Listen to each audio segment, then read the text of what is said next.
Metro rail যাত্রীদের ticket কাটার দুর্ভোগ কমাতে আরও সহজ প্রক্রিয়া চালু করছে কর্তৃপক্ষ। এ সেবা চালু হলে ব্যাংকের ডেবিট ও ক্রেডিট কার্ড ব্যবহার করে ভাড়া পরিশোধ করতে পারবেন যাত্রীরা।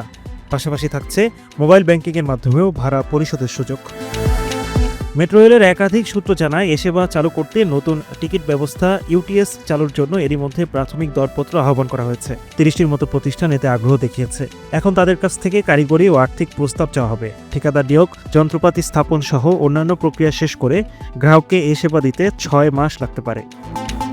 মেট্রো রেলের সূত্র আরও জানিয়েছে, ব্যবস্থাটি চালু করতে ডিএমটিসিএল বিনিয়োগ করবে না। যন্ত্রপাতি বসানো, সফটওয়্যার স্থাপন ও লেনদেন সম্পন্ন করার প্রয়োজনীয় ব্যবস্থা নেবে ঠিকাদারি প্রতিষ্ঠান।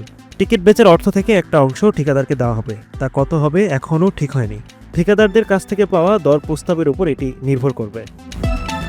ডিএমটিসিএল সূত্র বলছে, বর্তমানে যে পদ্ধতিতে মেট্রো রেলের ভাড়া আদায় করা হচ্ছে সেটি ক্লোজ লুপ। এটি শুধু জাপানের সনি কোম্পানির কার্ড রিড করতে পারে, ফলে ডেবিট, ক্রেডিট কার্ড বা অন্য ব্যবস্থা কাজ করে না। নতুন ব্যবস্থায় ভাড়া আদায়ের জন্য মেট্রো রেল স্টেশনগুলোয় নতুন কিছু যন্ত্র বসানো হবে। সেগুলোতে ডেবিট ও ক্রেডিট কার্ড পাঞ্চ করে ভাড়া দেওয়া যাবে। ডিএমটিসিএল এর তথ্য বলছে, মেট্রো রেলের ৫৫% যাত্রী র্যাপিড বা এমআরটি কার্ডে যাতায়াত করেন, বাকি ৪৫% ব্যবহার করেন একক যাত্রার কার্ড।